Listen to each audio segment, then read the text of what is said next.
भारत में 1857 के विप्लव से पूर्व विभिन्न जन आंदोलन, इसमें हम प्लासी के युद्ध के पश्चात और 1857 की क्रांति या विप्लव या विद्रोह से पूर्व विभिन्न जो आंदोलन हुए ईस्ट इंडिया कंपनी के विरुद्ध, क्योंकि उस समय डायरेक्ट ब्रिटिश शासन नहीं था, रानी विक्टोरिया का शासन नहीं था।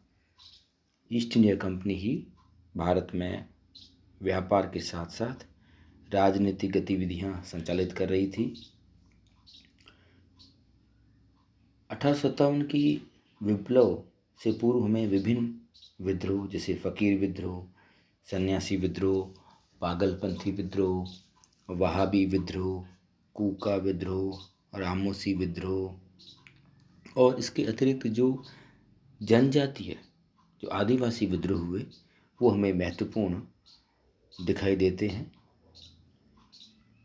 राजनीतिक और धार्मिक आंदोलन की अगर हम बात करें तो हमें उसमें फ़कीर विद्रोह, सन्यासी विद्रोह, वहाबी विद्रोह तथा कूका विद्रोह महत्वपूर्ण जान पड़ते हैं।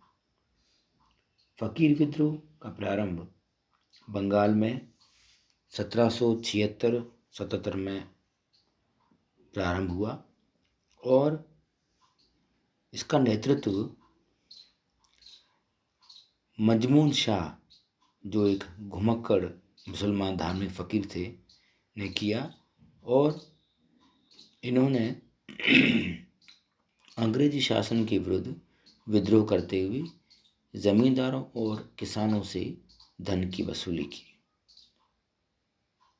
मजनू शाह की मृत्यु के बाद चिराग अली शाह ने आंदोलन को नेतृत्व प्रदान किया।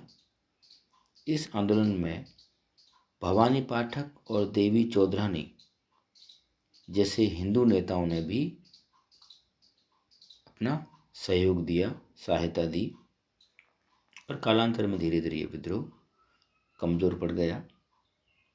सन्यासी विद्रोह बंकिम चंद्र चट्टोपाध्याय के उपन्यास आनंद मठ, जिसमें भारत का जो राष्ट्र गीत है वंदे मातरम वो है और हमने उससे ये लिया है, तो उसमें 1770 से 80 के मध्य घटित इस सन्यासी विद्रोह की जानकारी मिलती है। इस विद्रोह का प्रारंभ बंगाल में 1770 में जो भीषण अकाल पड़ा उससे होता है और इस अकाल ने बंगाल प्रांत में अराजकता और आम जनता के कष्ट की भरमार कर दी और दूसरी तरफ ईस्ट इंडिया कंपनी द्वारा तीर्थ स्थलों की यात्रा पर प्रतिबंध लगा दिया। परिणाम स्वरूप सन्यासियों ने क्षुब्ध होकर विद्रोह का मार्ग अपनाया। इन सन्यासियों में अधिकांश शंकराचार्य के अनुयायी थे। शंकराचार्य जिन्होंने 9वीं शताब्दी में भारत में चारों दिशाओं में 4 पीठ या मठ स्थापित करवाए। इन सन्यासियों ने जनता के साथ मिलकर अंग्रेज कोठियों पर धावा बोला और खजाने को लूटा। तत्कालीन गवर्नर जनरल वॉरेन हेस्टिंग्स ने लंबे सैनिक अभियान के द्वारा इस विद्रोह को दबाने में सफलता पाई। पागलपंथी विद्रोह यह भारत के उत्तरी पूर्वी भाग में सक्रिय था, जो सत्य, समानता और भाईचारे के सिद्धांतों का समर्थक था। 1813 में पागलपंथी संप्रदाय के नेता टीपू ने जमींदारों के विरुद्ध काश्तकारों के समर्थन में विद्रोह कर जमींदारों के भवनों पर, आवासों पर आक्रमण किया और विद्रोह के समय टीपू इतना शक्तिशाली हुआ, तो ताकतवर हो गया कि उसने एक न्यायाधीश, मजिस्ट्रेट और जिलाधिकारी तक की नियुक्ति कर दी। किंतु 1833 में विद्रोह को दबा दिया गया। वहाबी आंदोलन यह मूलतः एक मुस्लिम सुधारवादी आंदोलन था जो उत्तर पश्चिम, पूर्वी तथा मध्य भारत में सक्रिय था। वहाबी आंदोलन मुस्लिम समाज को भ्रष्ट धार्मिक तौर तरीकों से मुक्त करने के लक्ष्य का कार्य कर रहा था। इसके संस्थापक अब्दुल वहाब थे और भारत में इस आंदोलन को सैयद अहमद रायबरेली, जो रायबरेली के थे, के कारण लोकप्रियता मिली। सैयद अहमद पंजाब में सिखों को और बंगाल में अंग्रेजों को अपदस्थ कर मुस्लिम शक्ति की पुनर्स्थापना करना चाहते थे और इन्होंने अपने अनुयायियों को शस्त्र धारण करने के लिए प्रशिक्षित कर खुद भी सैनिक वेशभूषा धारण की। जिस तरह हम देखते हैं गुरु गोविंद सिंह ने सिखों को जो है वो सशस्त्र बल के रूप में गठित किया और स्वयं ने भी जो है वो सैनिक की वेशभूषा धारण की। सैयद अहमद ने पेशावर में, जो वर्तमान अभी पाकिस्तान में है और सरहदी सूबा की राजधानी है, उस समय 1830 में कुछ समय के लिए उस पर अधिकार कर लिया और अपने नाम के सिक्के चलवाए। लेकिन शीघ्र ही 1831 में सैयद अहमद की मृत्यु हो गई और मृत्यु के पश्चात पटना, जो वर्तमान में बिहार की राजधानी है, पहले उसका नाम पाटलिपुत्र था, उसे इस आंदोलन का केंद्र बिंदु बना दिया गया। इस आंदोलन के जो अन्य महत्वपूर्ण नेता हैं उसमें हमें विलायत अली, इनायत अली, मौलवी कासिम, अब्दुल्ला के नाम मिलते हैं। वहाबी आंदोलन के बारे में कहा जाता है कि यह 1857 के विद्रोह की तुलना में कहीं अधिक नियोजित, सुसंगठित और सुगठित था, लेकिन यह जो है वो मुस्लिम सुधारवादी आंदोलन था या मुस्लिम धर्म तक ही ये सीमित था। दूसरी बात कि वहाबी आंदोलन का चरित्र सांप्रदायिक अवश्य था, धर्म विशेष था, लेकिन इस आंदोलन ने हिंदुओं का कभी विरोध नहीं किया, बल्कि इसका उद्देश्य भारत को अंग्रेजी प्रशासन से मुक्त कराने और पुनः मुस्लिम राज्य की स्थापना करने के लक्ष्य से प्रेरित था।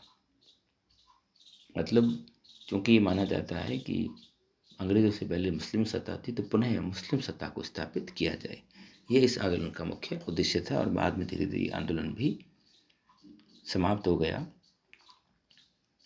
कूका आंदोलन, यह आंदोलन भी प्रारंभ में धार्मिक आंदोलन के रूप में शुरू हुआ, लेकिन शीघ्र ही यह राजनीतिक आंदोलन में परिवर्तित हो गया। पश्चिमी पंजाब में कूका आंदोलन की शुरुआत भगत जवाहरमल के नेतृत्व में हुई।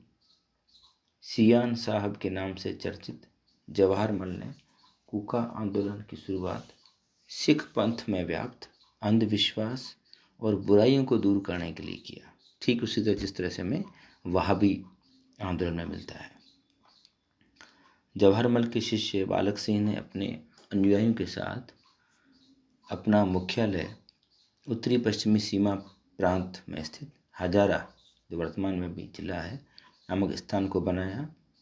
कूका आंदोलन कालांतर में पंजाब से अंग्रेजों का प्रभुत्व समाप्त कर सिख प्रभुसत्ता की स्थापना को अपना लक्ष्य बनाया।